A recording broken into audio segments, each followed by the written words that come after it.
5장 1항 67페이지 섭리 부분 67페이지 1항 같이 읽어봅니다. 만물의 위대한 창조자이신 하나님께서는 자기의 가장 지혜롭고 거룩하신 섭리로 종합무오한 예지와 자유롭고 변함없는 자기 뜻의 계획에 따라 자신의 지혜와 능력과 영광이 찬양받도록 가장 큰 것으로부터 가장 작은 것에 이르기까지 모든 피조물들과 행위들과 사건들을 보존, 인구하고 처리하고 통치하신다. 섭리는 우리 앞부분 서론에서 본 것처럼 구원의 역사뿐만 아니라 국가와 사회와 관련된 일반 역사 전체까지도 포함하는 일반사와 구원사 전체를 하나님의 통치 역사 속에서 바라보는 이 교리가 바로 섭리교리라고 말씀을 드렸어요. 그래서 이 섭리교리는 작정론을 펼치는 신적 작정, 절대 주권이라고 하는 그 개혁교회의 아주 중요한 이 신관을 확립해주는 아주 중요한 교리입니다. 작정은 하나님의 의지와 하나님의 뜻에 대한 그 깊이를 들여다보는 거고, 섭리는 그 하나님의 의지가 시간 역사 속에서 어떻게 펼쳐져 가는지들을 우리가 또 배워가는 것이에요. 그래서 하나님의 절대 주권이 어떻게 펼쳐져 가는지들을 보는데, 그 섭리는 반드시 구원의 이 역사와 일반 역사가 두 개가 같이 진행되어져 가는 그런 구조를 가지고 있다라고 이렇게 소개를 드려서 어느 한쪽으로 치우치면 안 됩니다. 일반사만을 지나치게 강조해서 그 일반 역사 자체가 마치 하나님의 어떤 계시의 중심인 것처럼 이렇게 자꾸 설명하면 자유주의자가 됩니다. 그래서 마치 역사가 하나님인 것처럼 막 이렇게 끌고 가기도 하고 이러면은 큰일 난다는 거죠. 그러나 또 반대로 일반 역사, 국가 사회에 대해서는 등한시하고 교회 생활만 강조하게 되면 이원론에 빠지게 된다는 거죠. 근데 지금 서구도 그렇고 한국교회도 그렇고 더 심각한 건 지금 그 WEA라고 하는 WCC에 대해서는 많이들 알고 있는데 WEA라고 하는 기독교 연합단체에 대해서는 많이들 잘 몰라요. 이 WEA는 오히려 복음주의권 내에서 장로교를 중심으로 한 이런 복음주의권 내에서 먼저 시작이 되고 또 그런 건전한 그 형태로 이렇게 시작을 했는데 무디라든가 이제 이러한 형태로도 활동을 하기도 하고. 근데 우리 그 밴드에도 계속 그 문제점을 지적하시는 또 정보를 올리시는 분도 있는 그 글에도 본 것처럼 WCC는 좀 더 넓은 입장으로 이렇게 시작이 된 거고 WEA는 조금 더 복음주의적 그 교회 연합으로 시작을 한 거예요. 그런데 2012년에 WEA의 책임자들이 와서 WCC와 모든 신학적 그 내용과 방향성에 있어서 공감하고 함께 협조하고 협력하겠다라고 공적 선언을 했습니다. 그때 한국 대표자도 그렇고 외국 대표자도 우리나라에 와갖고 그 공적 선언을 우리 저기 서울교회인가 어디서 했어요. 저도 그때 반대 이제 위원이었기 때문에 어떤 일들이 벌어지는가 현장에서 좀 봐야 돼서 가서 직접 보기도 했었습니다. 그러니까 공식적 그런 활동에 있어서도 WCC의 이런 모든 부분들을 같이 하겠다라고. 그러니까 서구에서는 벌써 그런 공동선언이 났고, 우리나라에서 이제 10차 총회를 앞두고, 우리나라의 WEA 그 담당자들이 들어와가지고 또 연합 성명서를 발표하기도 하고. 근데 이제 이 WEA에 상당히 미국의 복음주의, 보수주의적인 장로교회들이 상당히 많이 가입되어 있는. 그 정도로 미국 장로교회도 상당히 많이 흐려졌어요.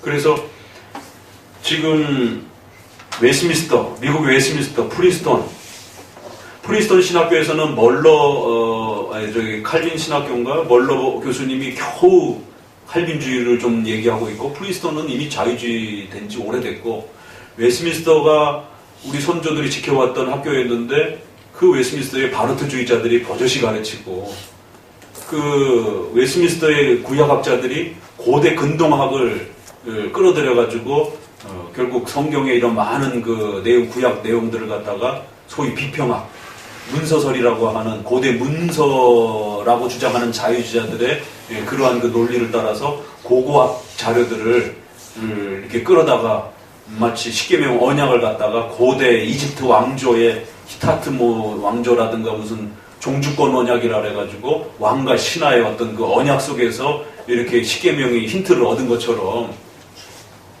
고고학을 구약의 해석의 근론적 자료로서 이렇게 끌어내가는, 그러니까 우리는 문법적 역사적 해석을 하는 것이지 그 역사적 해석이 고고학을 근거로 해석하는 게 아니에요. 근데 이제 그런 종주권 언약이라고 하는 고대 근동의 언약 형태를 갖다가 마치 십계명의 어떤 근본 틀인 것처럼, 그래서 그 왕들의 언약을 잘 이해하면 십계명을 이해할 수 있는 것처럼, 그렇지 않습니다. 신구약의 문법적 역사적 해석을 잘 해야 십계명을 이해할 수 있는 것이지, 고대 그 왕들과의 언약은 십계명 언약하고 근원적으로 차이가 나는 거예요. 이건 신이 인간을 향해서 약속하는 그런 독특한 구조를 가지고 있기 때문에 왕이 어떤 자신들의 봉신국가를 향해서 이렇게 계약을 맺는 그런 어떤 구조하고 다르단 말이에요. 근데 웨스민스터의 구약학자가 그런 소위 말해서 문서설이나 비평학이라든가 이런 이제 성경을 비판하고 성경을 문서라고 주장하면서 고대 근동의 그런 하나의 문서와 고고학의 어떤 자료로 자꾸 주장하는 그런 자료서를 주장하는 자들의 이런 어떤 뉘앙스들을 수용해가지고 이야기하고, 또 유대 랍비 문헌의 이러한 탈무드라든가 이런 랍비 문헌의 어떤 글들을 구약을 해석하는 어떤 토대로 삼고, 그렇지 않습니다. 탈무드하고 성경은 전혀 본질적으로 다른 거예요. 신약학자들은 외경을 갖다가, 카톨릭이 외경은 우리가 외경이라 치는 7권의 내용을 정경으로 뒀잖아요. 그 외에 많은 외경들을 가지고 신약학자들이 신약을 해석하는 토대로 삼고, 다른 데가 아니라 미국 웨스민스터 신학교의 교수들이. 그러니까 지금 웨스민스터도 상당히 심각한 형태로 지금 이렇게 변형이 되어 있고, 마이클 호튼이라고 하는 교수님조차도 바르트를 엄청나게 긍정적으로 이용하면서 자기 조직신학을 저술해가고 있고, 그러면서 미국 웨스민스터가 구원사만을 강조하는, 구원의 역사만을 강조하는. 그러니까 웨스민스터의 전통적인 이 섭리론을 잘 이해를 못하는 거예요. 그러니까 웨스민스터를 잘 배웠더라면 하나님의 신적 작정이 시간 역사 속에서 어떻게 펼쳐져 가는지를 우리는 섭리를 통해서 배우는 겁니다. 그럴 때는 반드시 일반사와 구원사를 균형감을 가지고 배워가야 되는 겁니다. 그런데 신구약 전체를 인간의 구원에다 초점을 맞춰가지고 구원 이야기만 하는 거예요. 그렇게 되면 우토파에 빠져버립니다. 이신칭이 인간의 구원만 강조하는. 우리가 설교할 때 예수님을 믿어야 됩니다. 그것만 설교할 수는 없는 거예요. 오늘 설교 뭐 했어요? 우리 어떻게 살아갈 것인가? 국가에 대한 문제, 가정에 대한 문제, 사회에 대한 문제. 예수님에 대한 믿음의 문제뿐만 아니라 성도들의 생활과 윤리와 경제에 대한 문제, 결혼에 대한 문제, 소위 말해서 구원론에 해당이 되는 그 복음의 핵심 부분 외에도 말할 게 엄청나게 많단 말이에요. 성경은 그 외에 수많은 것들도 이야기하고 있고, 또 웨스민스터의 신구약 언약을 이야기하면서 뭐라고 얘기를 하냐면 통일성과 관련해서 예수 그리스도를 구약에서 신약으로 장차 예언하고 모형적으로 내다보고 있는 그리스도에 대한 그런 예언도 있고 또 다른 것도 있다라는 거예요. 그러니까 구원에 대한 예언과 약속만 있는 게 아니에요. 구약에는 그런 것도 있고 예배 규범도 있고 생활 규범도 있고 구약의 내용이에요. 벌써 웨스민스터만 해도 구약의 모든 그 내용들을 너무 예수님 중심으로만 봐서는 안 된다라고 웨스민스터 7장에 정리를 해주고 있는 겁니다. 구약의 모든 내용들을 루터처럼 모두 다 예수님을 가르치는 어떤 그러한 내용으로 끌어가지고 모형론적으로 해석하면 안 된다라는 거예요. 조나단 에드워드도 그렇게 많이 했습니다. 조나단 에드워드가 훌륭한 우리 장로교회의 선조인데도 불구하고 조나단 에드워드의 그 약점이 있어요. 부흥론, 성령론을 너무 지나치게 이렇게 확대를 했다라는 거. 오순절 계열의 형태로. 웨슬레적 성령론 형태로 확대를 했다라는 거. 그 다음에 구약을 사용하는데 루터파처럼 너무 지나치게 그리스도 중심의 모형론을 사용했다라는 거예요. 근데 웨스트민스터에는 예수님에 대한 예언도 있고 예배적 모델의 규범도 있고 생활에 대한 모델적 규범도 있고 여러 내용들이 구약엔 담겨 있다. 그것들이 전체적으로 언약의 내용이다. 언약의 내용이 예수님만을 말하지 않는다라는 거예요. 그건 당연히 베이직이고 토대인 거고 예수님을 믿는 구원에 대한 문제, 생활에 대한 문제, 국가에 대한 문제, 종말에 대한 문제, 역사 전체에 대한 문제 이런 모든 부분들이 언약 속에 담겨 있는 것이다라는 겁니다. 그러니까 오늘 우리 시대에 이 한편의 이 문장이 자유주의 쪽은 일반사를 너무 강조해서 문제가 되는 거고 그래서 사회정의, 인권, 평화 이런 쪽으로 마치 이 교회의 어떤 본질과 목적을 거기다가 자꾸 적용시켜가지고 사회정의를 회복하는 데에 너무 많은 에너지를 그쪽에다 눈을 돌리게 만들고 한쪽에 또 목사님들은 인간의 구원만 너무 지나치게 강조를 하고 이게 웨스트민스터 섭리론을 몰라서 그래요. 웨스트민스터 섭리론은 일반사와 구원 역사 전체를 포괄해서 하나님의 신적 작정이 국가 사회 전체와 또 교회를 통해서 어떻게 흘러가는지들을 우리가 헤아려 살피는 것이에요. 그래서 신자로서 우리에게 다스려지는 하나님의 도우심과 역사도 배우는 거고 또 불신자와 일반 역사, 국가, 사회 속에서도 하나님이 어떻게 일하시는지도 배우는 겁니다. 하나님은 교회만 통치하는 게 아니라 국가, 사회 전 우주 만물의 내용까지 다 통치하기 때문에 그런 것이에요. 그래서 섭리론은 하나님의 작정을 시간 역사 속에서 잘 이해하는 것이 섭리론이다. 그렇기 때문에 작정과 섭리는 개념이 다릅니다. 작정과 섭리를 자꾸 헷갈려 해가지고 이거를 거꾸로 생각할 때 문제가 발생이 됩니다. 하나님이 후회하셨다. 하나님 후회하시는 분인가요? 성경이 분명히 하나님이 후회하셨다라고 나와 있어요. 그러니까 이제 이걸 어떻게 해결해야 될지 모르는 거예요. 하나님이 히스기야에게 죽는다고 그랬다가 바꾸셨어요. 그러면 성경 어디에는 하나님은 절대 변함이 없고 절대 바꾸지 않는다라고 예정도 바꾸는 게 아니다라고 하나님의 그 창조 역사, 인류 역사도 바꾸는 게 아니다라고 하나님이 정하신 대로 그냥 성취돼 가는 거예요. 근데 또 한쪽에서는 우리가 기도함으로 하나님이 바꾸셨다. 입장을 바꾸셨다라고 나와. 어떤 데는 또 후회하셨다라고 하는 말도 나오는 거고. 그러니까 알미니안주의자들은 이 섭리론을 지나치게 강조하는 거예요. 왜? 섭리론은 시간 역사 속에서 공간 역사 속에서 일어나는 거기 때문에 시간과 공간 역사 속에서 하나님이 인간이 죄를 지으면 책망하기도 하고 선을 행하게 되면 상을 내리기도 하고 상벌이 존재를 해요. 그래서 그 상벌에 따라 어떤 기회를 주기도 하고 기회를 걷어가시기도 하고 악독한 아하방 같은 경우도 회개하니까 기회를 주시기도 하고 선한 히스기야 왕인데도 죽는다라고 경고하시고 그의 생명을 걷어가시려고 그러기도 하시고 그러니까 시간 역사 속에는 섭리 역사 속에는 엄청난 변화들이 나타납니다. 자연의 질서로 바뀌잖아요. 그런 것처럼 인간의 삶 속에서도 엄청난 변화들이 일어나고 자연의 공간 속에서도 사시사철이 있기도 하지만 그 모든 시간의 변화들이 엄청나게 변한단 말이에요. 그러니까 섭리는 다양한 변화성을 말하는 거예요. 시간이 존재하기 때문에 어제하고 오늘이 다릅니다. 절대 같을 수가 없어요. 이 다름을 어떻게 이해를 해야 될 것인가. 그러니까 알미니안주의자들은 여기에 너무 치우치는 거예요. 그래서 인간의 결단과 인간의 역사 속에 결국 달려있다 이렇게 얘기를 하는 겁니다. 그러나 또 이제 하이퍼 칼비니즘은 작정론을 너무 강조를 하는 거예요. 신적 작정은. 그래서 하나님의 의지와 결정이 모든 역사를 지배하고 인간의 구원도 지배한다라고 하는 이 개념을 너무 지나치게 강조하다 보니까 변함에 대한 포용의 여지가 없어요. 인간이 어떤 인격적인 반응을 한 것에 대해서 상벌의 개념도 안 받아들이려고 해요. 상이 어디 있어? 다 은혜지. 근데 이게 거꾸로 논리적으로 공격을 받습니다. 그럼 벌은 있나요? 그럼 상도 없으면 벌도 없는 거지. 그렇잖아요. 그죠? 하나님의 의지 속에서 모든 역사가 진행되는 것이지 인간의 선악에 따라서 역사가 바뀌는 게 아니다라고 생각해버리면 인간의 의지를 통해서 선을 행하는 이런 것을 통해서 공로나 이런 부분들이 상급이나 이런 부분들이 다 없다.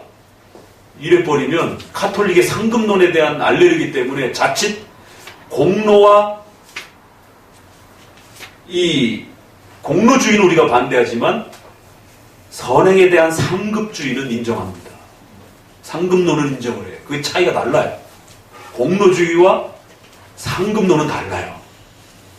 근데 그 공로주의에 대한 카톨릭에 대한 그 염려 때문에 정당한 선에 대해서 바르게 행동한 그 상급에 대한 것까지 다 없애버려요. 그러면 인간의 의지가 악을 행했을 때, 그럼 그 악은 누구 책임이에요? 그 악은 누구의 계획 속에서 일어나는? 그럼 하나님이 악한 신이시네? 이런 위험한 딜레마에 빠져버린단 말이에요. 선과 악을 택한 것은 인간의 의지가 택한 겁니다. 그러면 하나님의 절대적 의지는요? 이러니까 헷갈리는 거예요. 분명히 선과 악을 선택한 인간의 의지적 책임은 분명히 있는 겁니다. 악을 택한 자는 벌을 받아요. 선을 택하면 상을 받습니다. 그러나 그 선과 악에 대한 인간의 의지 전체 역사가 하나님의 작정 가운데 있다는 말이에요. 그래서 우리 칼빈주의는 이 신관을 이야기할 때 모든 역사, 작은 것에서 큰 것에서 전부 다가 선과 악을 전부 포함해서 하나님의 신적 작정과 의지 속에 있다 이렇게 말을 해요. 그러나 죄의 원인자는 아니에요. 그 죄에 대한 책임은 인간에게 있다라고 말을 합니다. 신앙 고백서에서는 이 신비로움을 인간의 의지의 책임성을 물으면서도 전 역사가 하나님의 의지에 달려있다라고 하는 이 하나님의 절대 주권, 이 신론을 어떻게 해야 성도들이 잘 이해할 수 있을까? 어떻게 해야 이 두 딜레마를 성도들이 오해 없이 잘 배울 수 있을까? 결국 자유주의와 알미니안주의는 하이퍼칼비니즘과 극단적 운명론주의자들과 알미니안주의는 이 신비로움을 이해 못해서 하나만 선택하는 겁니다. 논리적으로. 이해가 안 되는 거예요. 그래서 한쪽만 선택하는 거예요. 그렇기 때문에 칼빈주의 신론이 이해하기가 어렵다는 겁니다. 왜? 논리로 설명하는 게 아니기 때문에. 성경이 가는 데까지 가고 성경이 설명하는 데까지만 우리는 설명을 하는 입장이라 성경에서 하나님이 선과 악을 포함하여 작은 것에서 큰 것을 포함하여 모든 걸 하나님이 역사하신다. 이렇게 말을 해요. 하나님의 허락이 없으면 어떤 것도 일어나지 아니하고 머리털까지 세신 바 되시고 흑암과 어둠조차도 하나님의 통치 속에 있다라고 말을 해요. 그런데 또 다른 부분에서는 인간이 죄를 범하면 그건 인간의 책임이다 이렇게 말을 한단 말이에요. 선을 행하면 하나님께서 인간에게 또 상급을 주신다 이렇게 말을 한다고요. 그러면 도대체 누구의 책임인 거예요? 이 시간 속에서 일어나는 것. 그러니까 시간 속에서 일어나는 섭리와 작정, 시간이 없이 하나님의 마음과 하나님의 의지와 하나님의 마음 속에서 일어나는 시간과 상관없는 영원 속에서 일어나는 하나님의 전능하신 의지와 구분을 잘 못하는 거예요.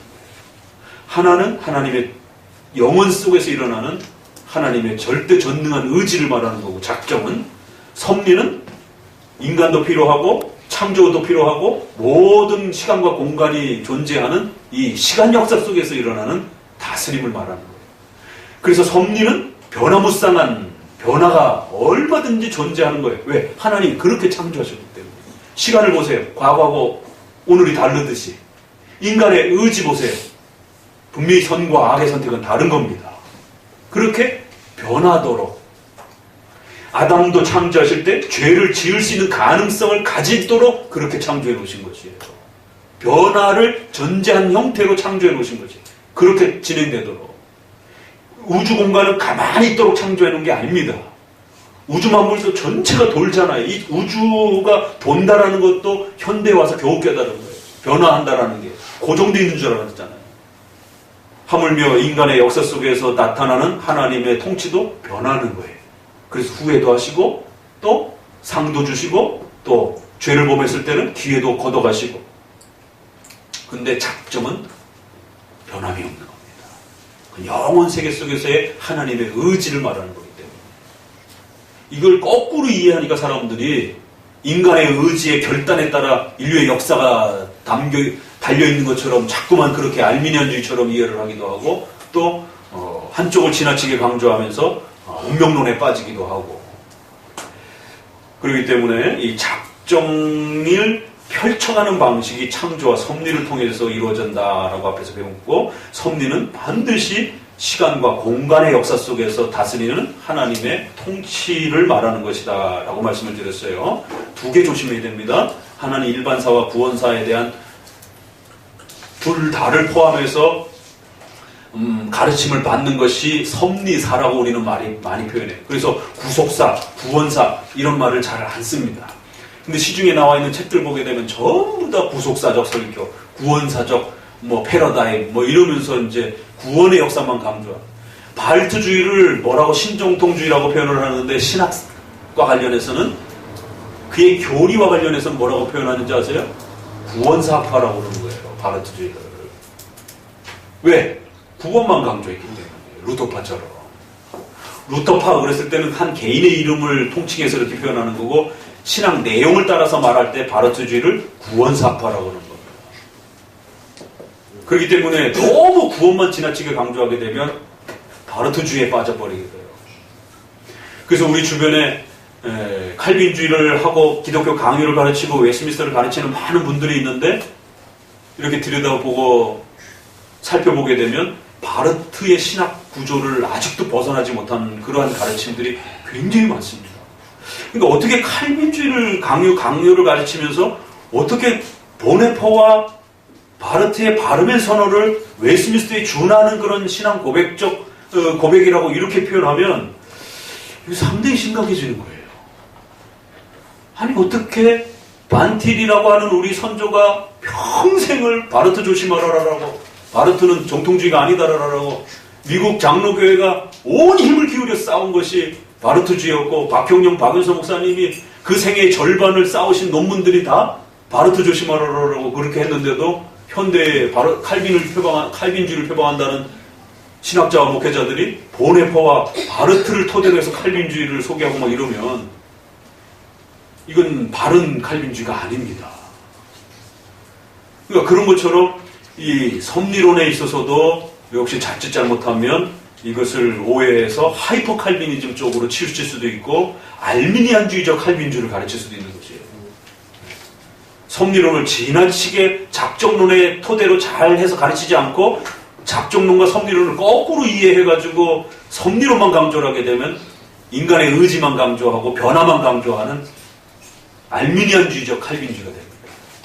섭리사 통체적으로 다루지 않고 일반사와 그 구원사를 쪼개가지고 구원사만 강조하게 되면 바르트적 칼빈주의를 할 수도 있는 것이고. 참 신학이라는 게 이렇게 어려워요. 왜? 가짜가 너무 많기 때문에 그런 겁니다. 그래서 적어도 칼빈과 웨스민스터 신앙고백과 미국의 프리스턴, 하치, 워필드, 그 다음에 웨스민스터의 메이첸, 반티를 거쳐서 박형영, 박윤성 박사가 제시한 그 역사 라인을 따라서 소개되어진 성경 해석과 교리에 대한 설명이 가장 건전한 칼빈주의라고 그렇게 우리가 고백하는 겁니다. 역사 속에는 수많은 해석들이 존재합니다. 그 수많은 해석들 중에 어느 해석이 가장 건전한지 여러분 어떻게 판단할 거예요? 그건 쉬운 문제가 아닙니다.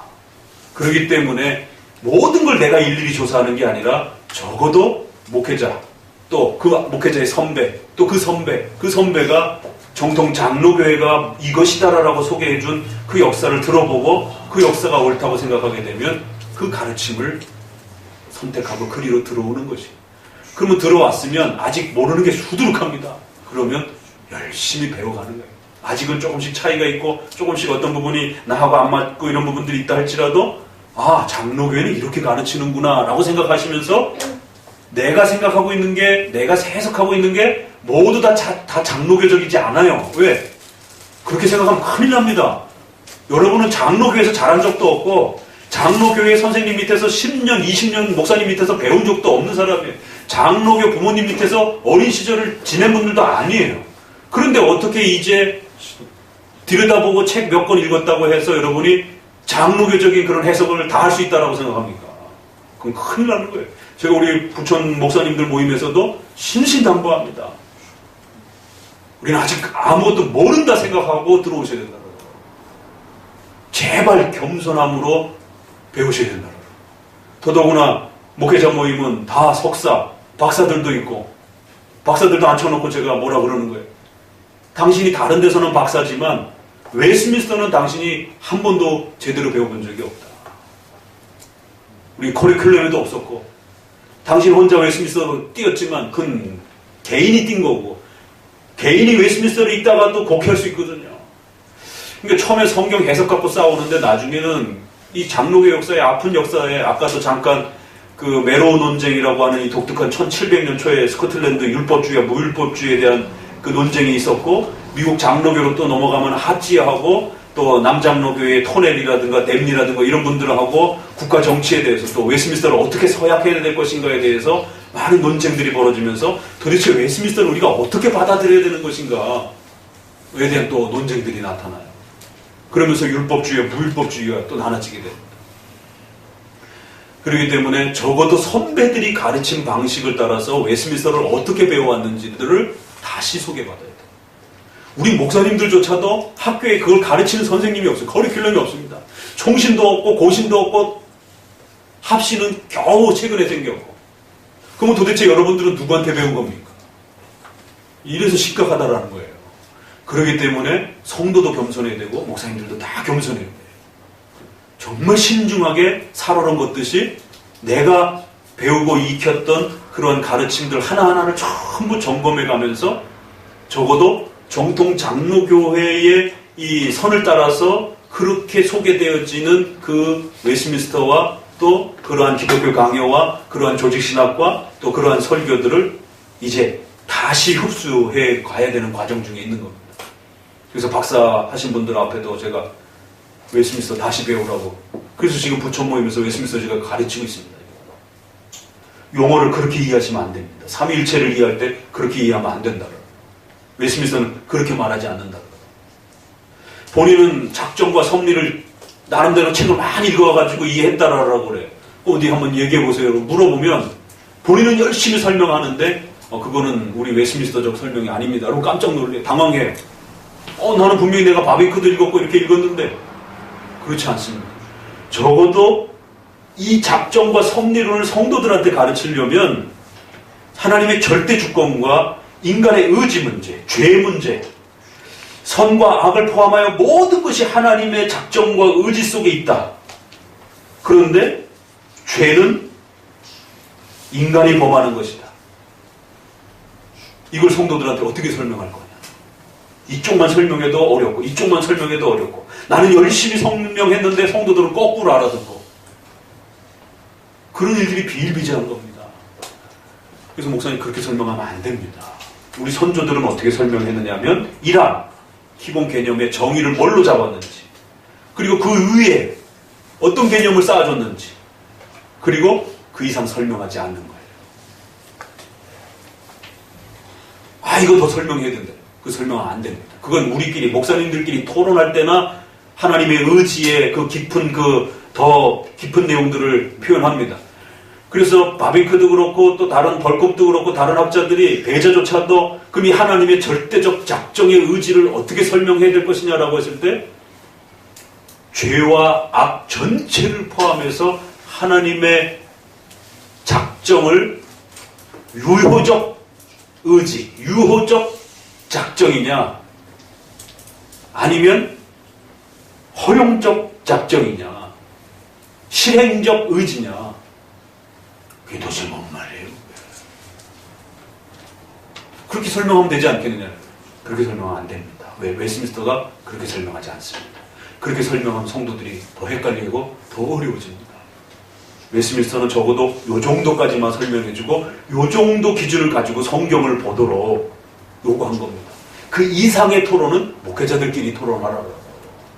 그건 오히려 성도들에게 훨씬 더 헷갈리는 그런 표현들은 목회자가 올바른 개념을 잡기 위한 하나의 훈련이지 그걸 설교의 틀로 사용하는 게 아니라고. 웨스민스터는 이 작정과 섭리론을 가르칠 때 이 양 딜레마를 하나님의 절대 주권과 인간의 죄가 분리되어 있지는 않아요. 분명히 이 죄까지도 포함해서 하나님의 절대적 작정과 하나님의 의지 속에 선과 악 전체가 포함되어서 하나님의 역사 속에 일어나는 겁니다. 그래서 어떤 부분은 원인은 하나님께 있는 겁니다. 유기의 원인이 사람에게 있어요? 하나님께 있어요? 택자의 원인은 하나님께 있다라고 쉽게 이해가 됩니다. 근데 유기의 원인은 죄 때문에 어려워지는 거예요. 유기의 원인이 사람에게 있어요? 하나님에게 있어요? 둘 다 딜레마에 빠집니다. 하나님에게 있어요? 그러면 그럼 하나님이 죄의 원인자입니까? 그건 아닌 것 같은데. 그러면 유기의 원인이 누구한테 있어요? 인간에게 있어요? 그럼 하나님이 악의 역사는 모르는 분입니까? 아담의 탈락 몰랐습니까? 세상의 종말 모르는 분입니까? 이런 것들도 문제가 되는 것이에요. 그래서 웨스민스터와 도르트는 유기의 궁극적 원인은 하나님의 작정에 있다. 그러나 형벌적 원인은 인간에게 있다라고 이렇게 표현한 겁니다. 절묘하게. 거기서도 조금 더 신학적 표현을 쓸 수 있는데도 조심해서 궁극적 원인, 영원한 원인은 하나님께 있고 형벌받아 마땅하다 이렇게 표현을 합니다. 그럼에도 불구하고 인간은 자기의 죄 때문에 유기받아도 마땅하다. 그래서 약간 형벌적 원인에 대한 부분들을 분리시켜서 표현해 준 겁니다. 그래서 유기, 죄를 말할 때는 인간의 죄에 대한 책임을 반드시 동반하면서 하나님의 작정을 말을 해줘야 되는 거예요. 그래야 성도들이 이 두 개를 헷갈리지 않습니다. 하나님이 선과 악을 포함한 모든 것의 근원이요, 또 하나님이 모든 것의 주인이요, 모든 것을 결정하는 결정자라는 거예요. 그러면은 악은요, 악까지 포함해서. 그럼에도 그 죄의 실제적 원인자는 인간이라는 거예요. 그래서 배자도 이걸 실행적 원인, 실행적 하나님의 그 작정과 하나님의 이 궁극적인 하나님 자신의 목적을 분리해서 이렇게 또 신학적으로는 말해주려고 애를 쓰기도 했었어요. 바벤크도 역시 마찬가지예요. 그러나 웨스민스터를 볼 때는 그런 표현이 하나도 없어요. 다 빠졌습니다. 오직 만물의 위대한 창조자이신 하나님께서는 자신의 가장 지혜롭고 거룩하신 섭리로 정확무오한 예지와 자유롭고 변함이 없는 자신의 뜻에 따라서, 왜? 섭리는 분명히 변화가 무쌍한 내용들인데 그걸 거기에다만 맞추면 안 되기 때문에 기초를 무오한 예지, 예정을 말할 때는 예지를 앞에 두지 않습니다. 그러나 섭리를 이야기할 때는 예지를 포함시켜서 말을 합니다. 이것도 놀라운 겁니다. 이건 이제 초신자는 이게 뭔 말인가 못 알아듣는데 조금 공부하신 분들은 이 말을 차이를 알아들을 거예요. 왜? 예정론에서 예지를 앞에 두느냐 뒤에 두느냐 이 싸움이 엄청난 싸움이기 때문에 칼빈주의냐 알미니안주의의 차이를 나타내요. 근데 놀라운 것은 섭리론에 보니까 그 섭리를 펼칠 때 정확 무오한 예지와 자유롭고 변함이 없는 자기의 뜻의 계획에 따라 예지와 하나님의 신적 의지의 계획을 토대로 해서 지혜와 능력과 공의와 선함과 자비와 영광이 찬양을 받도록 가장 작은 것에서부터 큰 것에 이르기까지. 작정론에서는 선과 악을 포함한 모든 것을 이렇게 표현했고, 여기서는 가장 작은 것에서 큰 것에 이르기까지. 왜? 이건 시간 속에서 일어나는 역사이기 때문에 인간 역사든지 자연 역사 속에도 일어나든지 작은 형태로 일어나고 큰 형태로 일어난단 말이에요.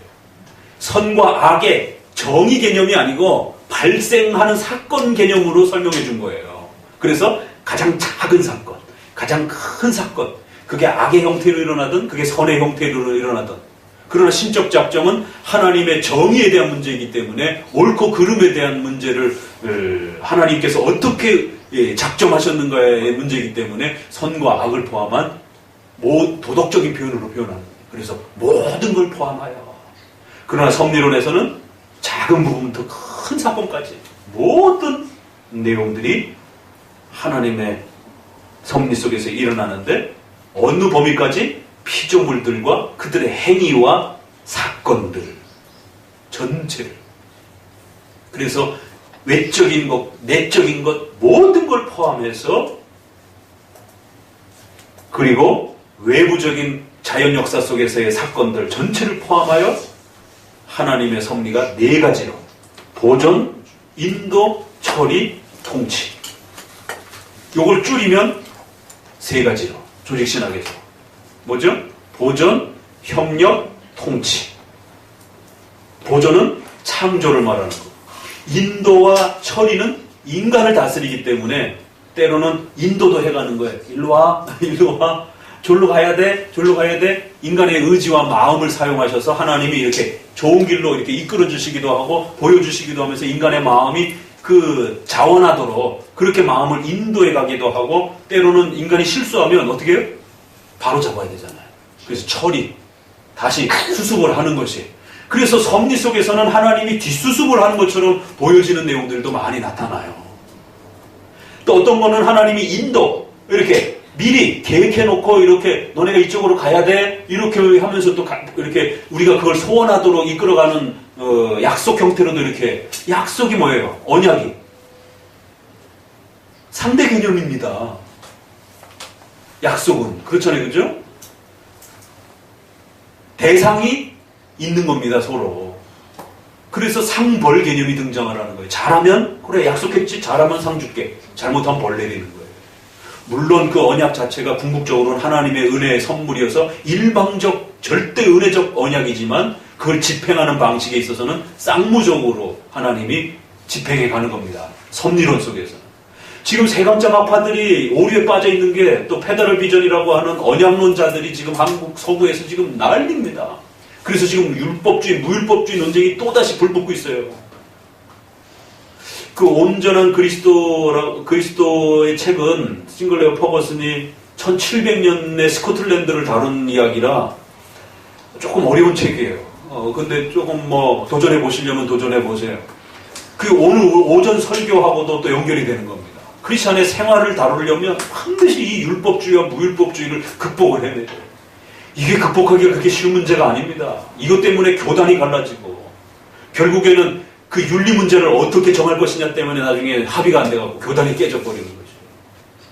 웨스트민스터를 다 사랑하는 두 그룹이었습니다. 스코틀랜드 교회에서 일어난 일이기 때문에.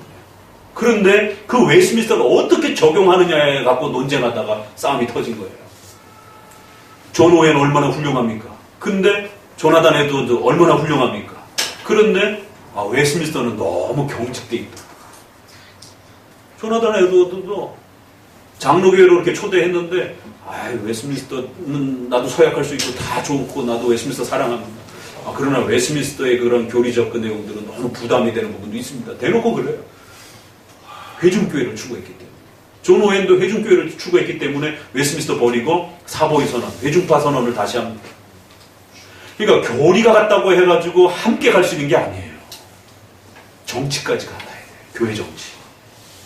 그런데 교회 정치만 같다고 해서 또 같이 가는 게 아니에요.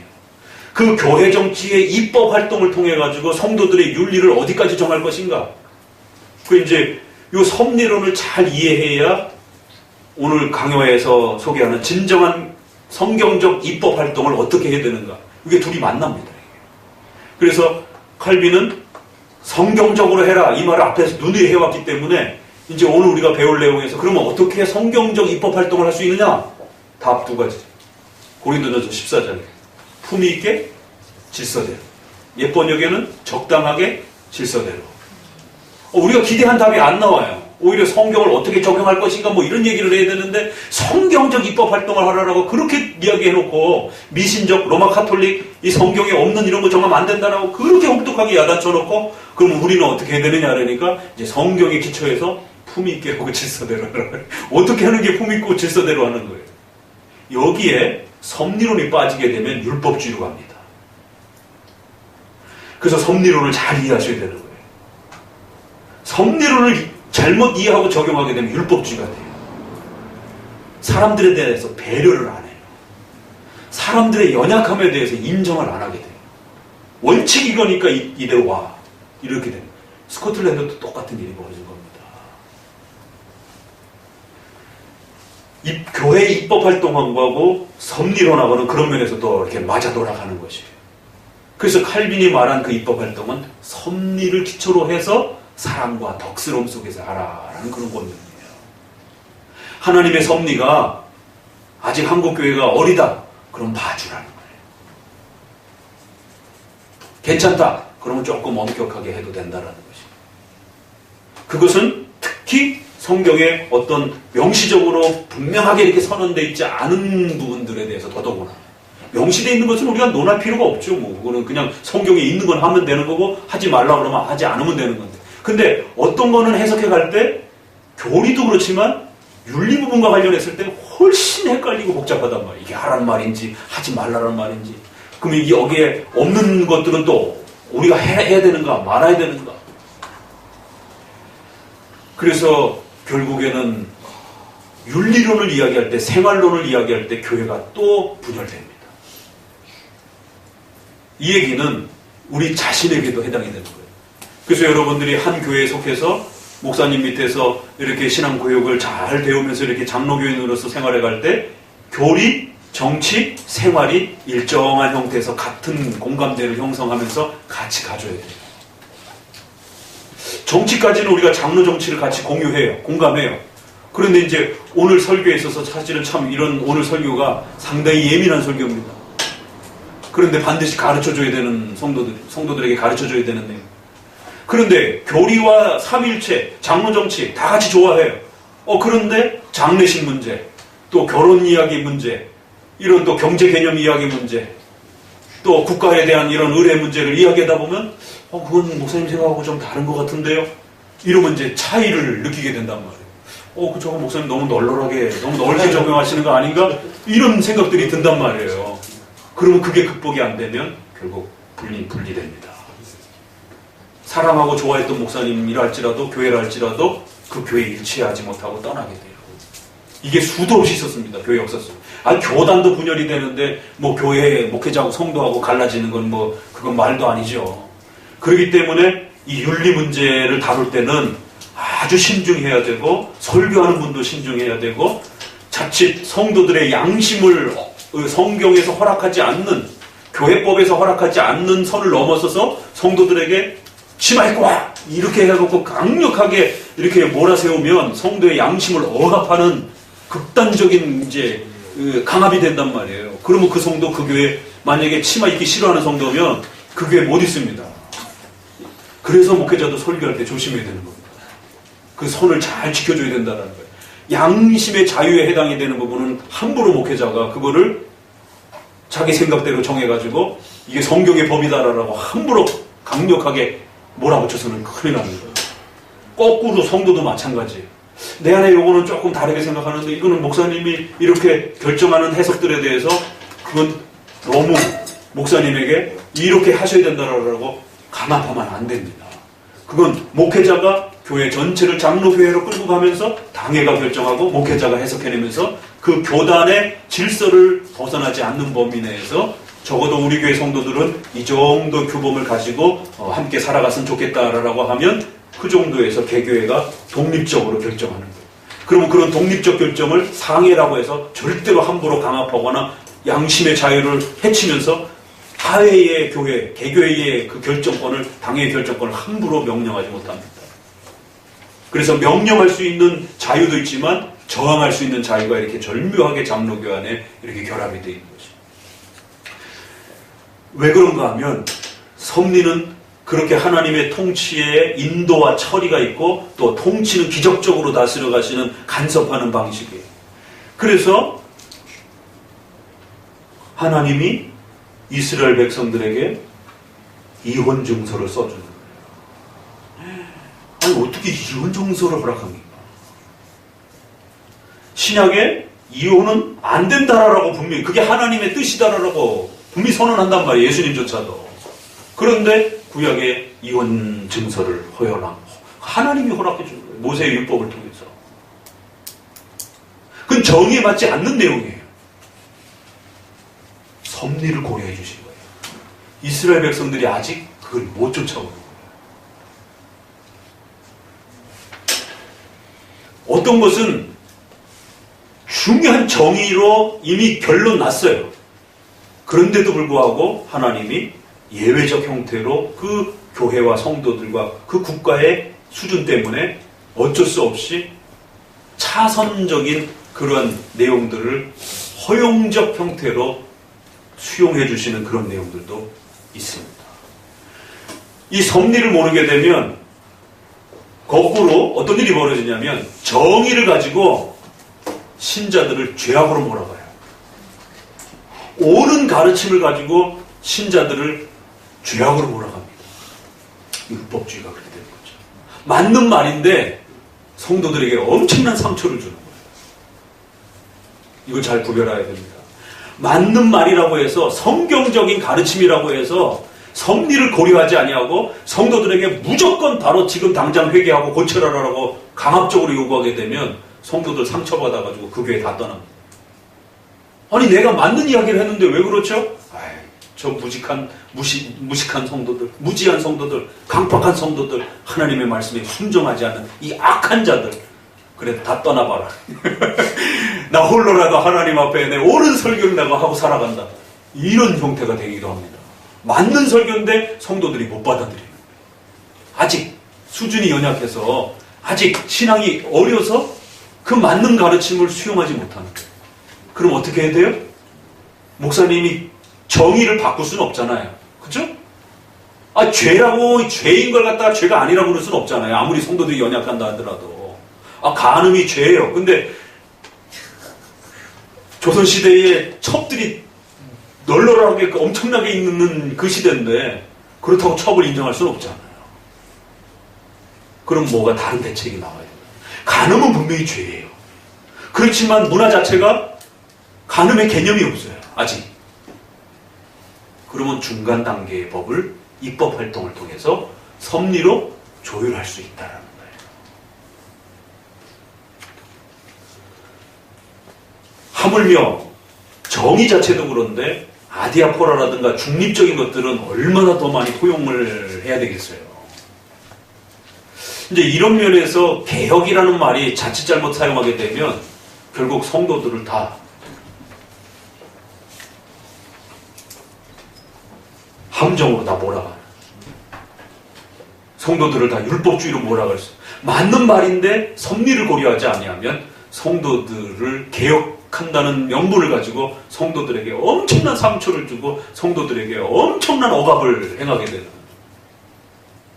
개혁을 해야 되는 건 맞아요. 성경의 원칙으로 돌아가야 돼요. 그런데 그걸 너무 지나치게 세게 몰아가게 되면 성도들을 다 죽이는 일들이 벌어져요. 연약한 성도들에게 엄청난 순교하라라고 요구를 하는 이제 이런 일이 벌어진단 말이에요. 이 섭리라는 게 바로 그런 겁니다. 유교 시대 때, 일제 시대 때, 자 보세요. 예수님 부인하면 너 살려줄게. 수원 제합리교회도 그렇고. 순교, 예수님 부인하지 않고 순교했어요. 너무 귀한 거죠. 근데 그 교회 안에 이제 막 믿기 시작하면서 얼마 되지 않은 성도가 가족들도 생각나고 무섭고 두렵고 떨려서 그래요. 저 안 믿을게요. 하고 살아나왔어요. 그럼 어떡할 거예요? 그런데 나중에 자기 잘못을 뉘우치면서 내가 믿음이 너무 연약했고 교회로 들어오려고 할 때 너 배반자야. 못 들어와. 이런 일이 벌어졌어요. 한국 교회에서.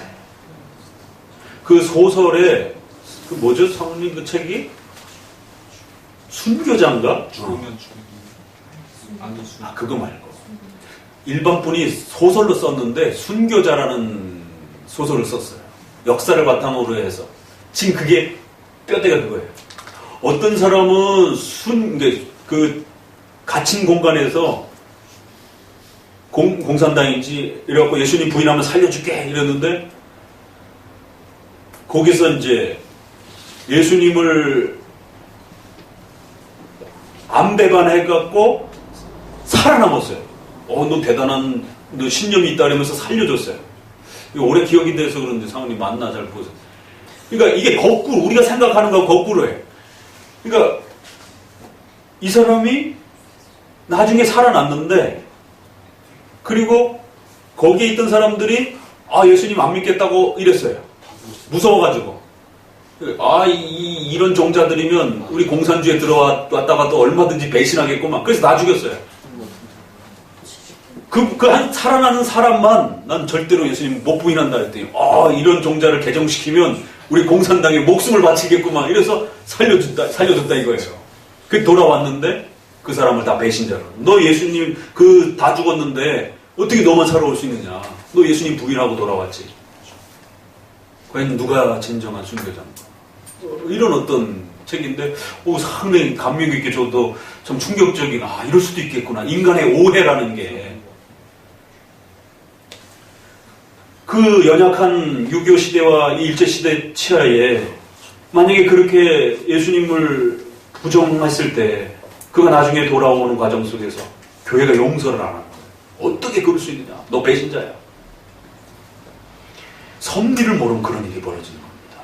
적어도 장로나 목사님 정도의 위치라면 그 책임을 물어야 되지만 일반 성도들과 이제 막 믿기 시작한 그런 성도들이 혹시라도 그러한 엄청난 핍박과 로마 시대 때도 마찬가지고 똑같은 물음이 계속 반복이 되는 거예요.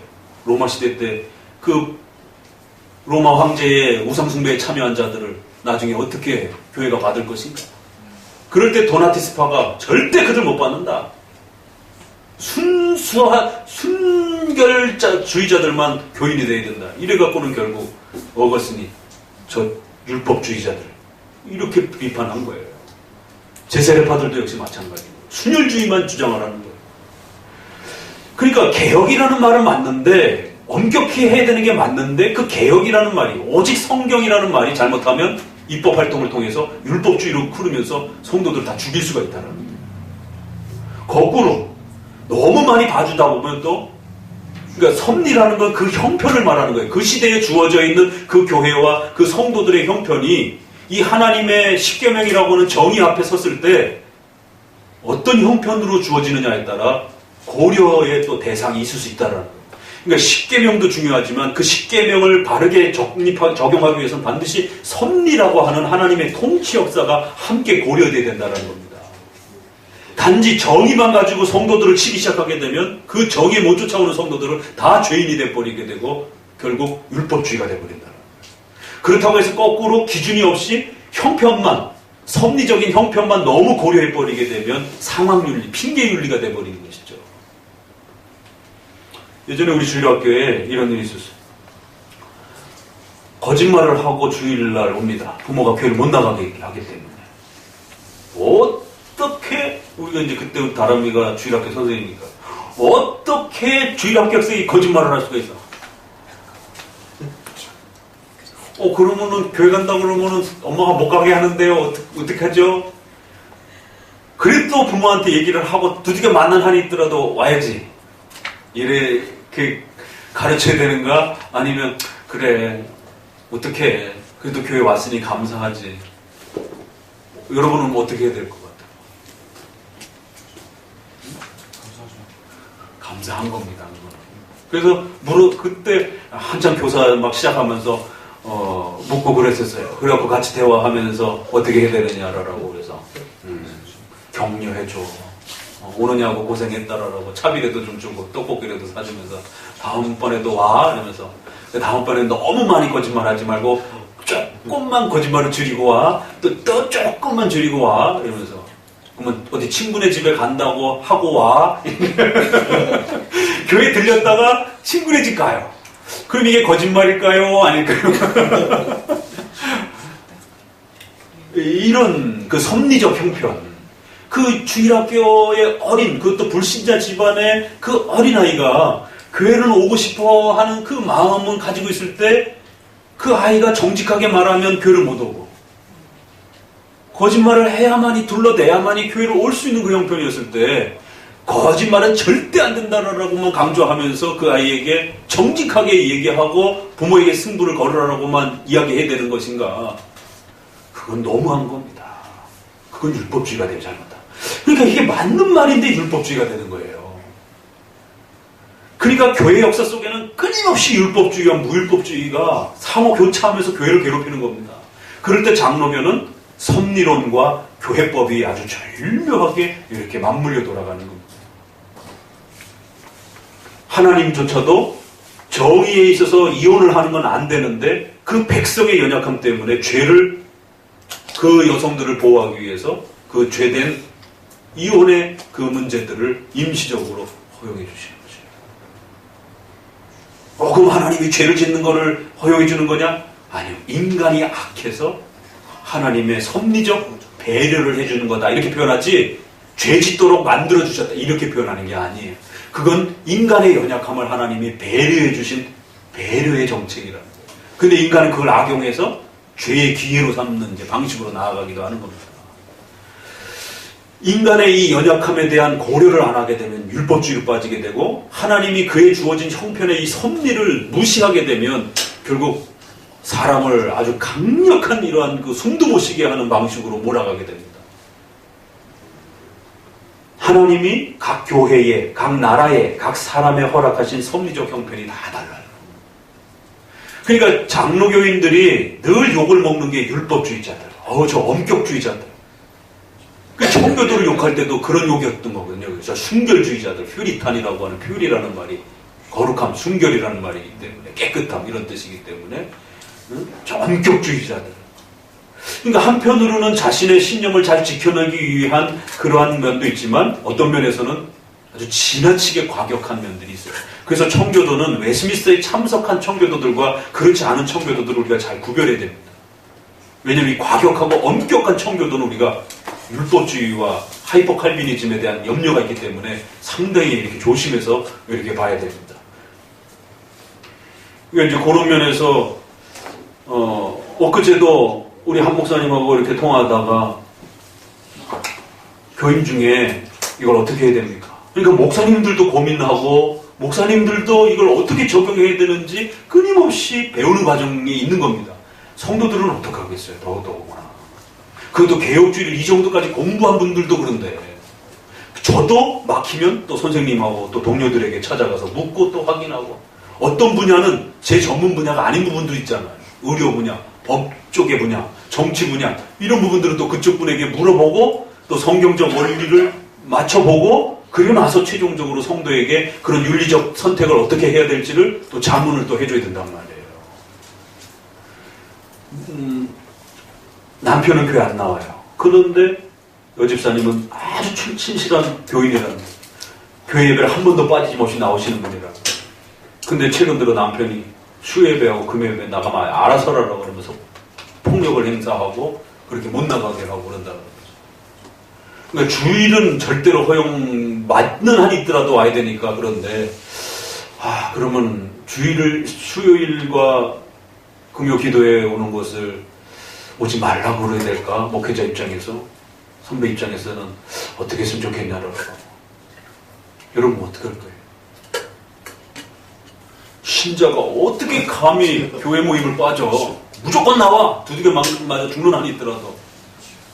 너무 가혹한 겁니다. 이러니까 이제 저를 듣고 이제 신목사님 왜 이렇게 널널하지? 이게 섭리를 이해 못하기 때문에 그런 거예요. 하나님이 이스라엘 백성들을 어떻게 다루시는가 보세요. 제가 구약을 읽다가 가장 놀란 거는 아합을 용서하시는 하나님. 나 이해할 수가 없었어요. 당장 때려 죽여도 모자란 아합을 어떻게 용서할 수가 있는가. 김정은이라든가 김일성이라든가 만약에 회개해가지고 하나님이 일정 부분 평화를 주신다라면 여러분 받아들일 수 있을 것 같아요. 그 무자비하게 기독교인들을 핍박하고 이랬던 악한 자 중에 최고의 악독한 자를 근데 하나님은 아합을 용서하시죠. 나는 용서할 수가 없었어요. 어떻게 악인을 용서하지? 이 정의의 문제도 어긋나고. 근데 하나님은 악인도 궁극적 회개가 아니라 일시적인 회개를 할지라도 하나님 앞에 도와달라고 그러고 회개하면 일시적이지만 그래도 일정한 부분의 혜택을 허용하시더라는 거예요. 의인인데 기회를 안 주고 그냥 가차없이 그냥 벌하시는 다윗이 누굽니까? 그까지 간음죄, 그까지 건 아니지만 다윗의 역사 속에서 보게 되면 다윗이 어떤 인물이에요. 그런데 왜냐면 구약시대이기 때문에 그렇잖아요. 그렇죠? 구약에는 부인을 여럿이 둘 수 있는데 그게 뭐 간음의 방식이었던, 약간 빼앗는 방식이었던, 그냥 와서 자기가 자원해서 부인으로 오겠다는 방식이었던, 어찌됐든 약간의 방식은 좀 틀리지만 부인이 여럿 둘 수 있는 그런 시대에 부인 하나 더 뒀다고 세상에 자식이 죽어나가고, 그것도 하나만 죽은 게 아니라 첫째 죽어나가고, 나중에 압살롬 죽어나가고, 나중에 맨발로 쫓겨나가고, 나라를 잃고, 자기 부인들 자식이 다 강간을 하고, 세상에 이런 가정사가 어디 있어요. 근데 그걸 나단 선지자가 예언하잖아요. 당신이 이 죄 때문에 사탄이 당신을 괴롭힐 수 있는 여지를 열었다. 그게 어디까지인지 말 안 해요. 근데 나중에 다윗이 나라에서 압살롬 때문에 쫓겨날 때 내 죄 때문에, 내가 앞서서 범했던 그 죄들 때문에 이 벌을 받는다라고 다윗 스스로가 그렇게 적용해요. 용서해 줄만도 한데 용서 안 해주시는 거예요. 그러니까 뭐가 다윗의 그 섭리적 형편 때문에 다윗은 좀 더 아주 엄격하게 몰아가십니다. 그걸 모든 성도에게 보편적 규범으로 적용하면 큰일 납니다. 왜? 다윗은 예수 그리스도를 예표해야 되는, 구약의 하나님의 왕국을 예표해야 되는 독특하고 특수한 인물이었기 때문에 더욱 가혹하게 그 죄의 문제를 하나님께서 다스려 가신 겁니다. 또 이스라엘 백성 보세요. 모세하고 대할 때 이거 다 쓸어버려야 되는데 또 용서해 줘요. 저 같았으면 다 쓸어버렸을 거예요. 근데 하나님이 참다 나중에는 맨 마지막에 하나님 쓸어버리겠다 그러잖아요. 그러니까 모세가 하나님 제발 한 번만 더 기회 달라라. 만약에 여기서 쓸어버리시면 하나님이 무능력하다라고 이방 민족들이 놀릴 겁니다. 기껏 애굽에서 끌어냈다가 고치지도 못하고 교육도 못 시키고 하나님은 무능력해갖고 이 무식한 백성들을 갖다가 다 그렇게 하나님이 멸해버렸다가 결국 나중에 하나님 앞에 여기 돌아오면 어떡합니까? 하나님 제발 살려주세요. 하나님 살려주잖아. 그건 살려줄 수 있는 상황이 아니에요. 오죽했으면 하나님이 정말 모세야 비켜라, 내가 쓸어버리겠다, 그리고 내가 너로부터 다시 시작하겠다. 이건 정말 무서운 말입니다. 그러니까 어떤 형편은 백성인데도 쓸어버리려고 그러고, 어떤 형편은 악인들에도 곧 바벨론, 페르시아 다 내려두잖아요. 그러니까 이 섭리라는 건 참 우리가 이해할 수 없는 역설적 현상으로, 반대 현상으로 막 정의가 돌아가요. 정의를 실천해야 되는 것 같은데 하나님이 막으셔요. 하지 말라라. 아직 뭐가 안 됐다고요? 사람 정의를 실천해야 되는데 하나님 막아요. 하지 말라고. 때가 안 된다. 악을 하지 말아야 되는데 하나님이 그 악한 왕이 악을 행하도록 내버려둬라 그래요. 왜요? 아니지, 그거는. 잘 들어. 악을 행하면 안 돼요. 원칙상으로는. 그런데 악을 행하고 있는 그 적의 왕과 왕국이 악을 행할 때 내버려두라 그래요. 그냥 악 더 행하라라고. 그렇죠. 악이 아직 덜 찼다라는 거예요. 그러니까 더 차게 내버려두라는 거예요. 더 가혹하게 심판하기 위해서 악을 짓도록 그냥 내버려두라는 거예요. 방치해두라는 거예요. 저거 가서 고쳐야 되는 거 아닙니까? 그러니까 우리의 정의상으로는 어떤 단체에, 어떤 조직에 어떤 불의한 상황이 벌어지고 있어요. 우리 국가 사회에 어떤 악이 팽배해지고 있어요. 그럼 막아야 되잖아요. 그게 보편 상식적인 원리예요. 근데 하나님은 내버려두라는 거예요. 아예 망하게끔. 이게 거꾸로 돌아가는 역사가 있단 말이에요. 그래서 그걸 함부로 끌어다가 막 적용해도 큰일 나는 거고, 보편 상식적에서 지켜야 되는 것들을 놓쳐서도 안 되는 거고. 구약에는 어떤 예레미야가 경고했던 바벨론 왕에게 항복해라, 이건 보편 명령이 아닙니다. 김재준 목사가 결국 일제 치할 때 그걸 끌어다가 일본이 우리를 침략하면 하나님의 뜻이다, 그러니까 다 일본에 순종하고 가서 복종해, 그렇게 설교를 한 겁니다. 그러나 그건 보편명령으로 적용할 수 있는 게 아닙니다. 그건 예레미야가 특수명령으로 받은 부분이기 때문에. 그러니까 보편 상식적 수준에서 우리가 악을 막아야 되는 어떤 정의의 활동들이 있어요. 그러나 어떤 경우들은 함부로 쉽게 그렇게 해서는 안 되는 부분들이 있어요. 어떤 목사님이, 후배 목사님이 물었습니다. 교회에서 정말 속세 있는 사람이 있어요. 너무 힘들게 해요. 쫓아낼까요? 제가 뭐라고 고민했겠어요? 쫓아내 그랬을까요? 네, 그렇다고 그랬어요. 교회를 너무 힘들게 하는데요. 하나님이 그런 분을 거기다 세운 데는 이유가 있어요. 마치 왜 우리가 우스갯소리에 고등어 많은 데다가 상어 한 마리, 오징어라든가 이런 데 상어 한 마리 툭 던져놓으면 생존율이 훨씬 크다라고 그러잖아요. 하나님이 악을 사용하실 때가 있어요. 악의 원인자는 아니지만 그 악을 가지고 정의를 견제하고 정의를 일으키는 방식을 행하실 수가 있어요. 그래서 사람들에게 더 경각심을 불어넣어서 그 정의에 대해서 소망함을 갖도록 훈련시키는 그런 방식이 있어요. 거꾸로 정의를 가지고 악한 자들이 더 악해지도록 내버려두는 역사가 있을 수 있어요. 이거를 당회가 잘 판단해야 됩니다.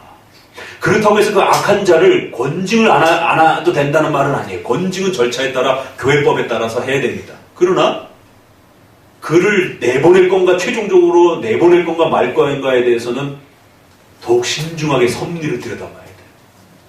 그건 내가 함부로 판단할 수는 없지만 당신이 처한 그 교회, 지금 당신의 그 교회 형편에 봐서는 하나님이 그분을 통해서 목사님에게 또 교회에게 장로님에게 뭔가 요구하시고 뭔가 더 깨닫도록 원하시는 부분이 충분히 있을 수 있습니다. 아직은 섣부릅니다. 7위는 하시더라도 그분을 출교하는 문제에 대해서는 조금 더 지켜보세요. 그 아픈 가시 때문에 당회와 목사님과 장로님이 뭔가를 더 하나님 앞에서 배워가야 되는 부분이 있는 거예요. 이게 굉장히 놀라운 섭리의 하나님의 역사입니다. 그래서 정인데 하지 말아야 될 때가 있고 악인데 어쩔 수 없이 내버려둬야 돼요. 악을 행하라는 말은 아니에요. 그렇지만 그 악인데 우리가 지금 막을 수 없어요. 여러분 성도들이 괜히 어설프게 막았다가는 성도가 죽습니다. 그럴 땐 그냥 내버려둬야 돼요. 그래서 칼빈이 이 계명에 따라 카톨릭의 형상들은 분명히 우상 숭배고 악한 것이다라고 기독교 강의에서 말하는데 설교집에 보게 되면 성도들 함부로 그거 부시지 말라고 내버려두라고. 근데 오늘날 목사님들이 당구상 때려부신다고 하면서 청년들 데리고 가가지고 당구상 때려부시다가 경찰에 잡혀가고 이런 일들이 얼마나 많습니까? 섭리를 이해 못하는 거예요. 분명히 원론적으로는 우상숭배지만 섭리적으로는 지금은 때가 아니라는 거예요. 때라는 문제, 섭리는 때에 대한 문제예요. 그래서 악인데 하지 말아, 선인데 정인데 실천하지 말아야 될 때가 있는 거예요. 때 때문에. 그러나 또 반대로 악인데 막지 말아야 할 때가 있는 겁니다. 그냥 내버려둬야 될 때가 있는 거예요. 이걸 이해 못하면 목사님하고 싸우게 됩니다. 그래서 당회가 결정한 것에 대해서 성도가 본질적인 교리에 어떤 어긋나지 않는 문제들에 대해서는 특별히 정치와 이러한 윤리 문제에 있어서는 당회를 존중하면서 그 7위의 결과를 기다리면서 또 같이 가는 겁니다.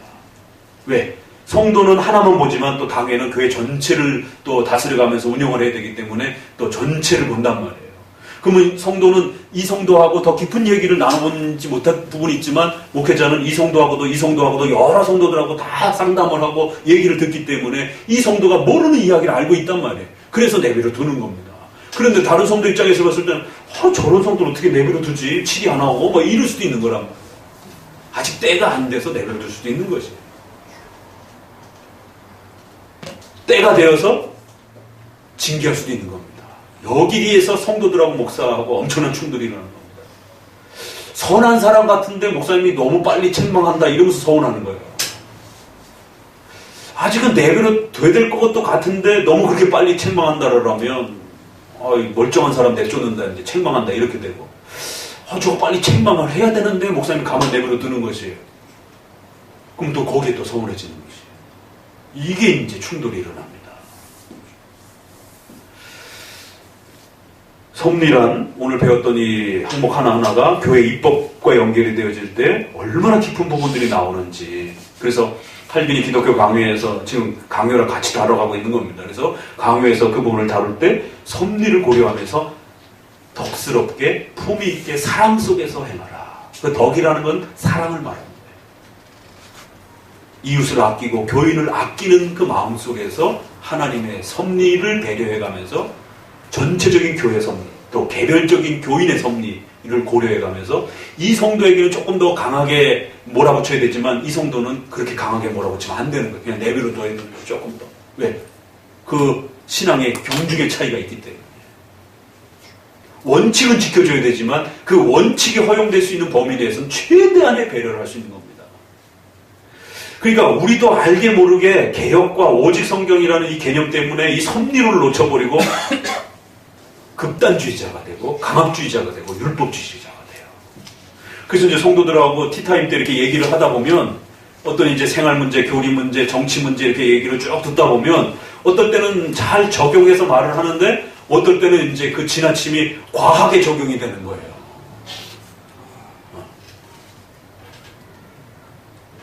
그런 부분들에 있을 때 목사님은 계속 이제 마음속에 그걸 다 이렇게 정보를 저장해 두고 있는 겁니다. 그래서 성도들을 또 때에 맞게 가르쳐야 되니까. 자, 섭리란 바로 이처럼 어떤 부분에서는 개인적 양심의 판단에 따라서 섭리를 고려해야 될 때도 있고 또 교단적으로 섭리를 배려해서 한국교회 전체를 보고 판단해야 되는 한국 문화라고 하는 독특한 그런 문화 기질을 보면서 뭔가 또 판단해야 되는 그런 섭리적, 입법적 판단도 있는 겁니다. 그래서 술, 담배라는 문제가 한국 사회에서 섭리 속에서 그렇게 금지로 형성이 된 겁니다.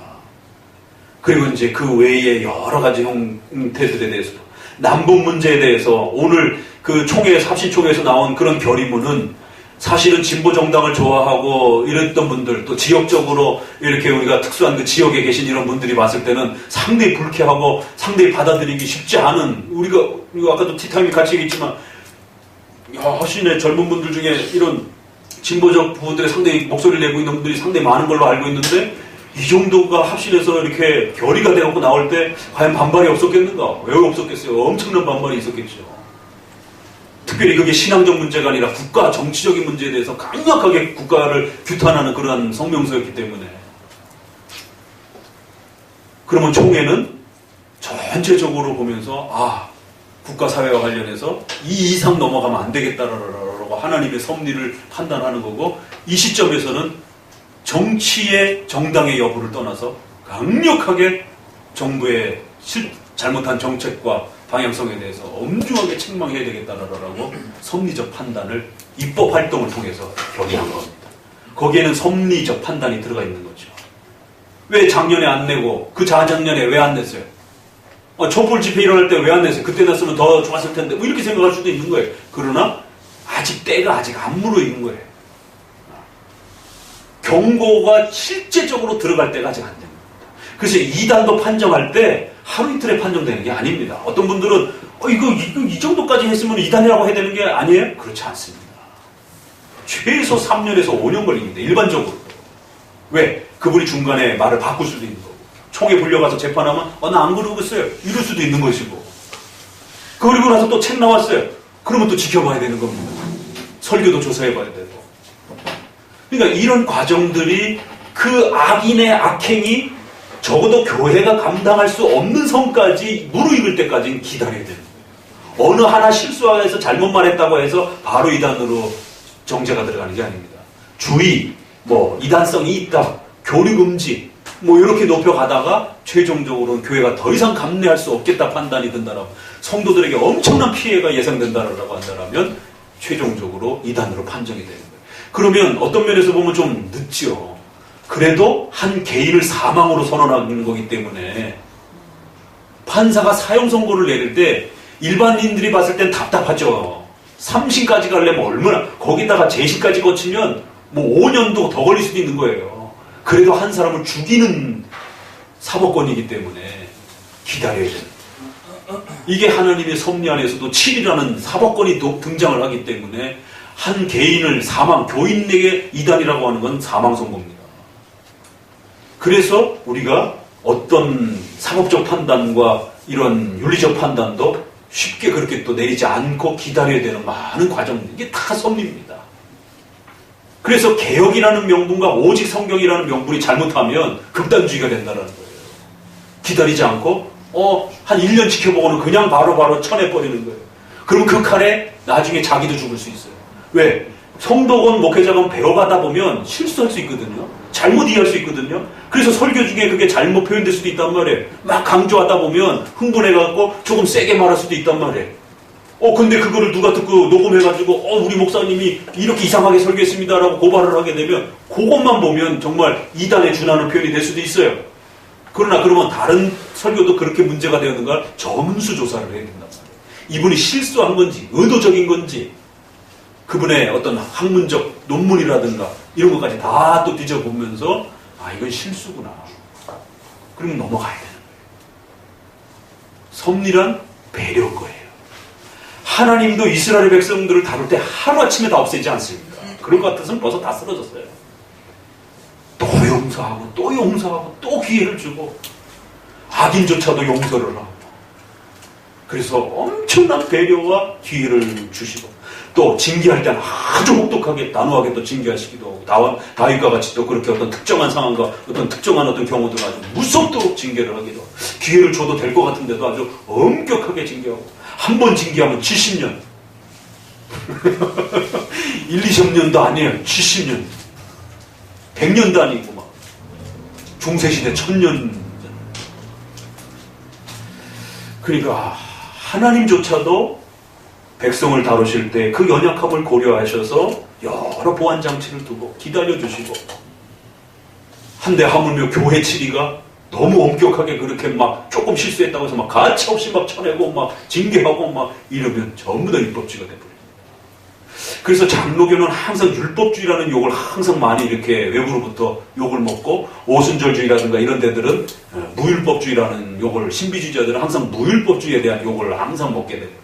그러니까 장로교는 무율법주의에 대한 욕은 안 먹어요. 근데 우리 자신도 모르게 개교회와 목사님과 성도들이 너무 엄격하고 무서운 성도, 율법주의적인 성도라는 욕을 먹어요. 그건 반성해야 됩니다. 그건 돌아봐야 됩니다. 하나님도 용서하는데 왜 여러분들이 용서 못하고 우리가 용서 못하겠어요? 너무 과격해지면 안 됩니다. 너무 엄격해지면 안 됩니다. 그래서 역사 속에서는 근본주의라는 이제 형태가 나오기도 하고 근본 성경의 몇몇 가르침만 몇몇 윤리만 아주 목숨처럼 지키면서 그거 못 지키는 사람들은 막 나 징계하고 막 순혈주의를 표방하는 이제 이런 방식들.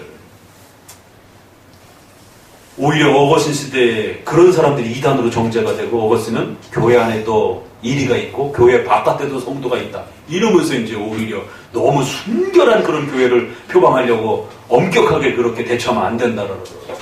우리나라에서도 일제 심사 참배에 참여했던 사람들을 어떻게 교회 안에서 수용해야 될 것인가에 대한 문제와 관련해서 결국 고신하고 합동측이 총회가 쪼개지잖아요.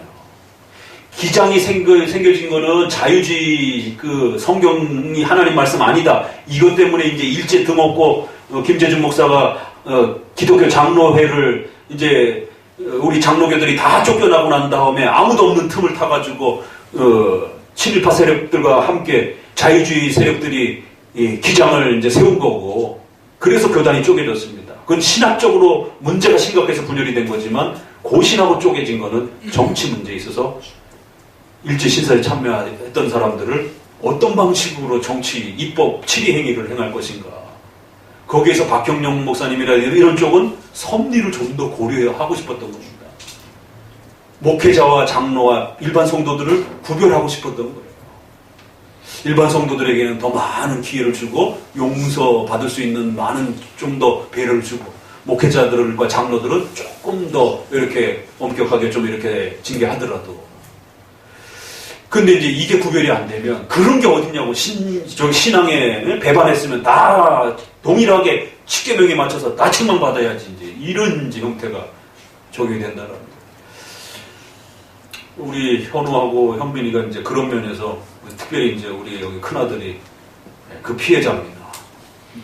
제가 초창기에 개혁주의를 막 시작하면서 이 엄격주의만 배워가지고 엄격주의로 막 시작할 시작이었기 때문에 주일날도 회초리도 무지하게 많이 맞았고, 감히 어디 주일날 눈을 돌아봐 일로 와, 이거 끝나고 나서 맞고, 어디 수군거려 일로 와 맞고, 어디 돌아다녀 화장실 가 일로 와 맞고. 애라는 생각을 배를 못 해준 거예요. 막 그때는 막 소설 퍼놓게 이제 막 이 개혁주의로 이제 들어온 시절이 첫 발을 들였기 때문에, 야, 목숨 걸고 개혁주의 해야 된다라고 하는 이제 그런 어떤 사명감 때문에 하나만 생각한 거죠. 그래서 아이가 흐트러지고 아이가 이렇게 실수하는 것에 대해서조차도 절대 용납할 수 없는. 그래서 주일날 이렇게 자세가 틀어진다든가 아이가 존다든가 이런 가차없이 회초리를 맞고 막 이래서 엄청 좀 맞기도 하고 막 이렇게 징계를 받기도 하고. 그러니까 그런 부분들이 예배를 우리가 엄숙하게 드리는 것과 엄격한 것하고 좀 차이가 있는 겁니다. 그러니까 우리 성도들이 자녀 교육할 때도 똑같은 일이 벌어져요. 그래서 우리 자녀들 있는 목사님들 제가 물어봐요. 아이들 게임하는 거, 또 뭐 이렇게 오락하는 거, 아주 단 하나도 못하게 하는 목사님들이 있어요. 근본주의가 아닌 이상 개혁주의는 그렇게 하면 안 됩니다. 게임 좀 하게 좀 내버려두세요. 그거 너무 널널한 거 아니냐. 개혁주의는 그렇지 않아. 그러니까 근본주의하고 율법주의와 무율법주의와 십계명을 삶의 규범으로 삼는, 그래서 웨스민스터에서도 삶의 규범이라는 표현을 써요. 그게 뭔지 잘 구별을 못하는 거예요. 그러니까 율법주의, 엄격주의가 훨씬 쉬워요. 그냥 돼, 안 돼, 이게 쉽잖아요. 또 있죠, 다 돼, 이게 쉬운 거예요. 근데 뭐가 되고 뭐가 안 되고가 이게 찾아가는 게 굉장히 어려운 일입니다.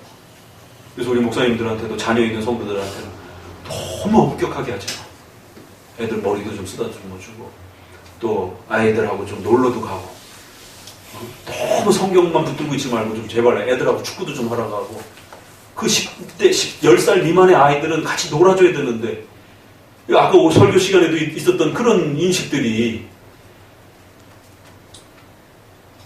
복음주의 목사님들은 그 염려가 없어요. 그런데 장로교 목사님들이기 때문에 너무 엄격주의에 이렇게 많이 열려있는, 너무 엄격해요.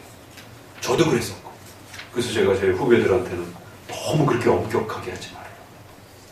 그렇다고 신앙의 원칙을 포기하라는 말이 아닙니다. 그건 따뜻하게 대해주라는, 포용해주고 사랑해주라는 얘기지 원칙을 버리라는 얘기 아니에요.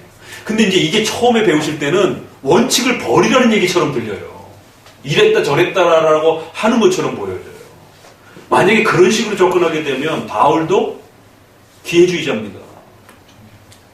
내가 유대인처럼, 내가 이방인처럼 한 사람이라도 더 얻을 수 있다라면 엄격한 유대인처럼 행동을 하고, 자유로운 이방인처럼 행동하고, 또 디모데는 할례를 시키고 디도는 할례 안 시키고, 뭐요 도대체 그게. 그 형편에 따라 이랬다 하고 저랬다 하고.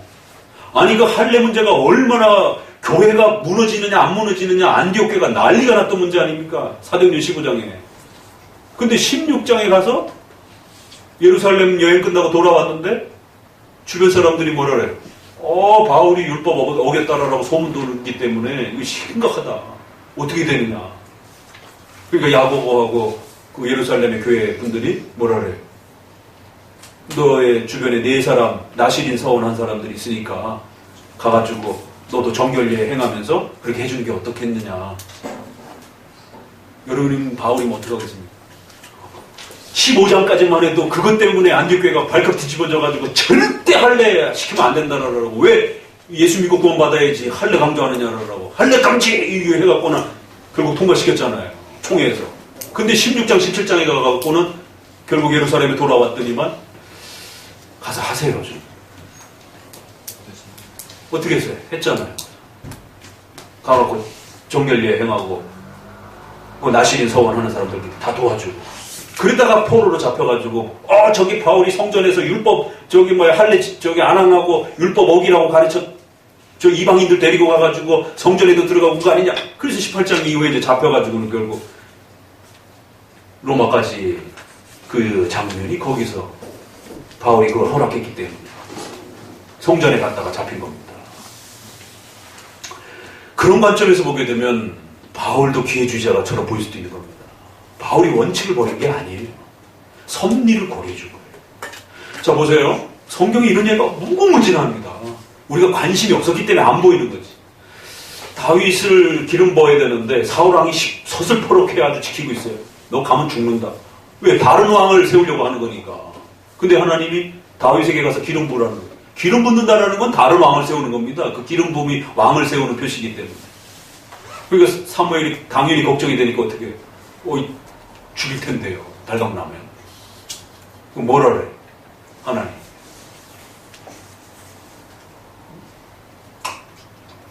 최영재, 뭐라고 하나님이 답을 가르쳐 줬어? 힌트를.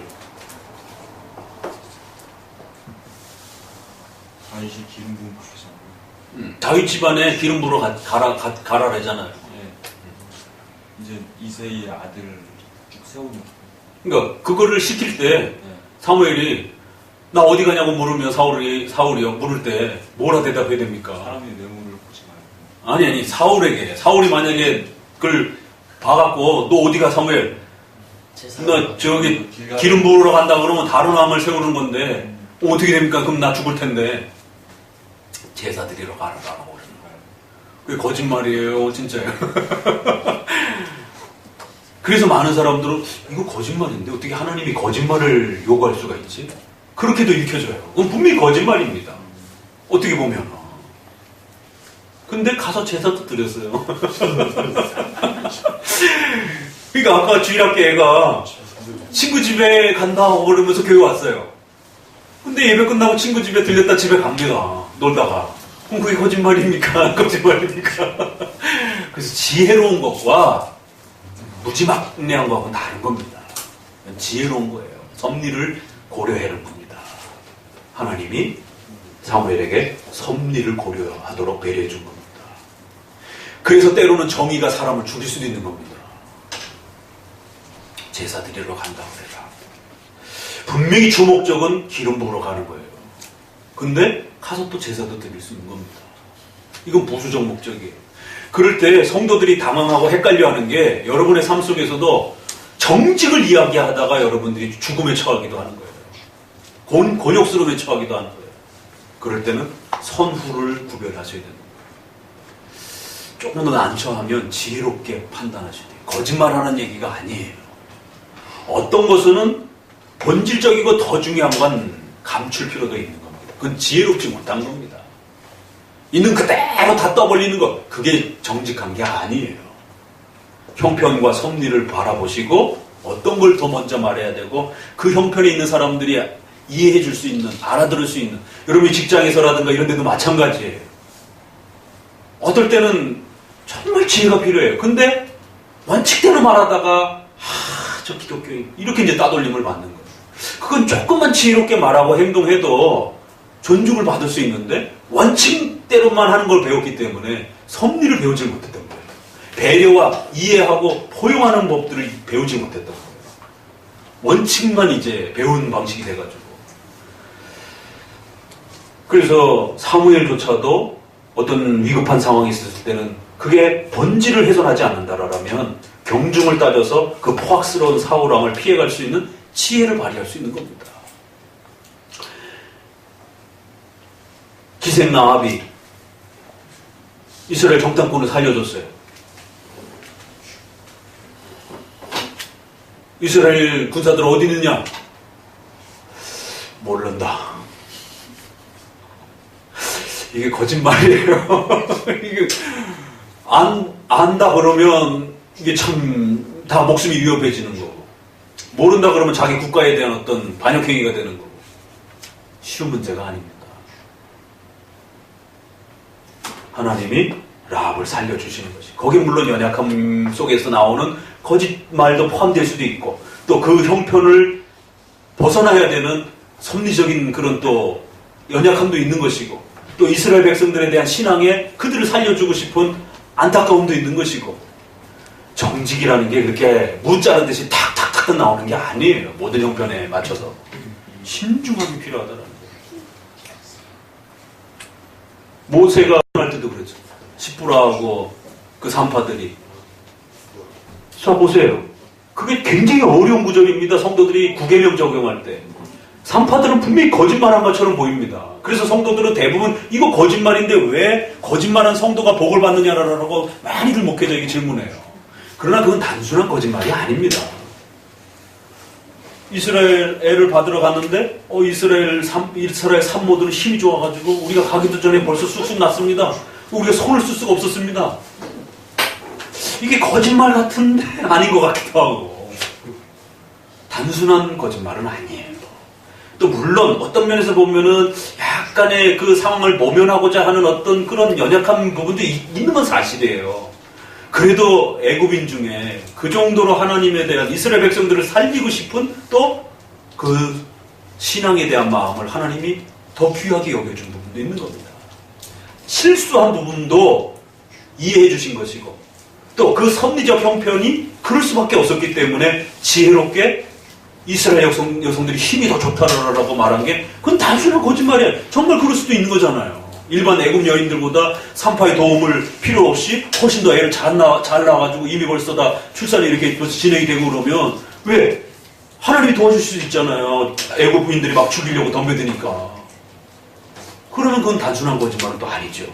그러면 또 상황을 충분히 고려한 지혜로운 말이 될 수도 있는 것이고. 그러니까 참 성경은 신비롭고 깊은 겁니다. 그래서 단순하게 접근할 수 있는 문제들이 아니라는 거지.